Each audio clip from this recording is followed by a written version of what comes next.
Hi friends, welcome to ரீன் சேர்ச். இன்றைக்கி ரொம்பவே சூப்பரான டீ கடை கஜ்ஜிடா ரெசிபி தான் எப்படி செய்யுதுன்னு பார்க்க போகிறோம். நம்ம முட்டை சேர்க்காமல் ரவை சேர்க்காமல் ரொம்பவே கிறிஸ்பியாக அதே சமயம் உள்ளுக்குள்ளே சாஃப்டாக ரொம்ப டேஸ்ட்டாக எப்படி ரெடி பண்ணுறதுன்னு பார்க்க போகிறோம். வாங்க எப்படி ரெடி பண்ணுறதுன்னு பார்க்கலாம். நான் 1 கப் மைதா எடுத்துருக்கிறேன். இது கூட 1/2 கப் சீனி எடுத்துருக்கேன். நம்ம அதை மிக்சியில் போட்டு அரைச்சிப்போம். 1/2 கப் சுகர், 1 கப் மைதா, இதில் 2 ஏலக்காய் போட்டு நம்ம மிக்சியில் பொடியை அரைச்சிட்டு வந்துடுவோம். ஓகே, இப்போ நம்ம மாவை ரெடி பண்ணிடலாம். 1 கப் மைதா இதில் சேர்த்துருக்கேன். நீங்கள் 2 கப் மைதா உங்களுக்கு எவ்வளோ தேவையோ அவ்வளோ போட்டுக்கோங்க. அதுக்கு தக்கன நம்ம மற்ற ஜாமான்களும் கூட போட்டுக்கலாம். இப்போ நான் 1 கப் மைதாக்கு 1/2 கப் சுகரை பொடி பண்ணி இதில் சேர்த்துருக்கிறேன்.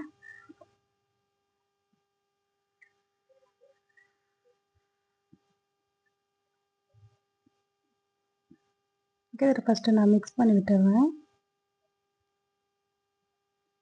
இதில் நம்ம ரவை முட்டை எதுவுமே சேர்க்க போகிறதில்ல.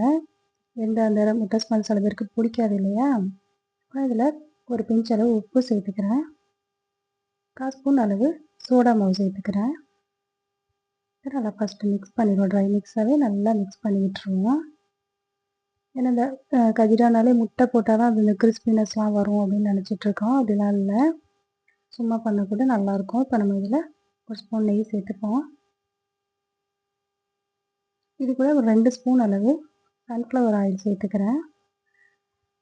நெய் வந்து நம்ம ஃப்ளேவருக்காக சேர்க்குறோம், எண்ணெய் வந்து அதோட கிறிஸ்பினஸ்க்காக சேர்க்குறோம். ஓகே, இப்போ இதை மிக்ஸ் பண்ணி விட்டுருவோம்.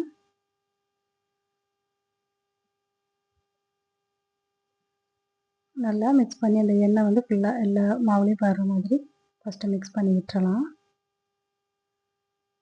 இதை மிக்ஸ் பண்ணி விட்டுட்டு நான் ஒரு 1/4 கப் பால் அதை எடுத்து காய்ச்சி வச்சுருக்கிறேன். அதை நம்ம இப்போ இது கூட ஆட் பண்ணிக்கிறோம். 1/4 கப்பு பால், வேறு தண்ணி எதுவுமே தேவையில்லை. இந்த அளவுக்கு இது கரெக்டாக இருக்கும்.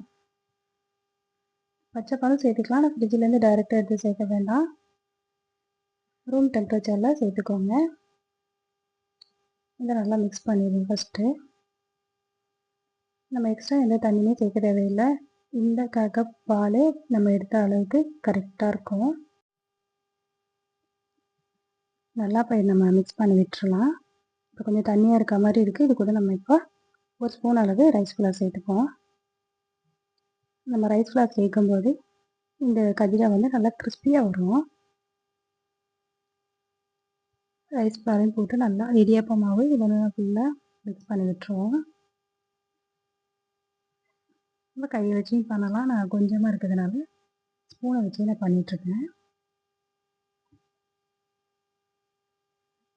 ஓகே, இதெல்லாம் ஓரளவு ரெடி ஆகிடுச்சு. நான் அதை அந்த டம்ளரில் உள்ள பாலை வேஸ்ட் பண்ண வேணாம், அதை சேர்த்துட்டேன். ஓகே, மாவு ரெடி ஆகிடுச்சு. நம்ம இப்போ இதை ஊற வைக்கணும். ஒரு 2 hours ஊற வைக்கணும்.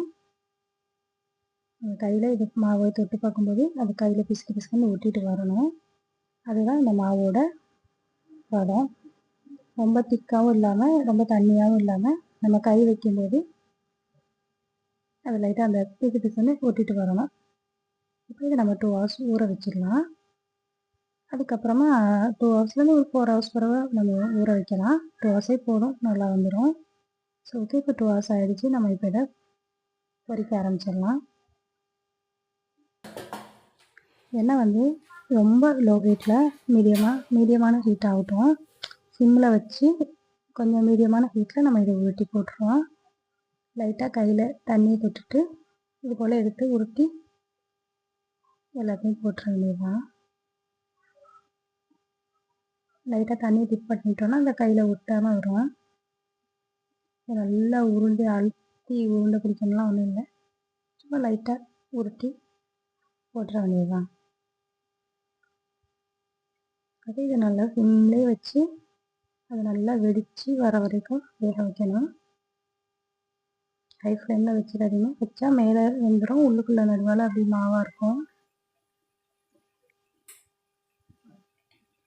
நம்ம மதியம் சமையல் பண்ணும்போது இந்த மாதிரி மாவு ரெடி பண்ணி வச்சிட்டோம்னா ஈவினிங் நம்ம டீ போடும்போது இந்த ஸ்நாக்ஸ் அழகாக ரெடி பண்ணிடலாம். பார்த்தீங்கன்னா நல்லா தெரியும், அழகாக வெடிச்சு சூப்பராக கிறிஸ்பியாக ரெடி ஆயிடுச்சு. நீங்களும் இது போல் ட்ரை பண்ணி பாருங்கள் ஃப்ரெண்ட்ஸ். நம்ம அந்த முட்டை ஸ்மெல் நிறைய பேருக்கு பிடிக்காது. முட்டை சேர்க்காம ரவை சேர்க்காம சூப்பரான கிறிஸ்பியான கஜ்ஜியை நம்ம ரெடி பண்ணியாச்சு. நீங்களும் ட்ரை பண்ணி பார்த்துட்டு எப்படி இருந்துச்சுன்னு சொல்லுங்கள். வீடியோ பிடிச்சினா லைக் பண்ணுங்கள், ஷேர் பண்ணுங்கள், கமெண்ட் பண்ணுங்கள், மறக்காமல் சப்ஸ்கிரைப் பண்ணிக்கோங்க.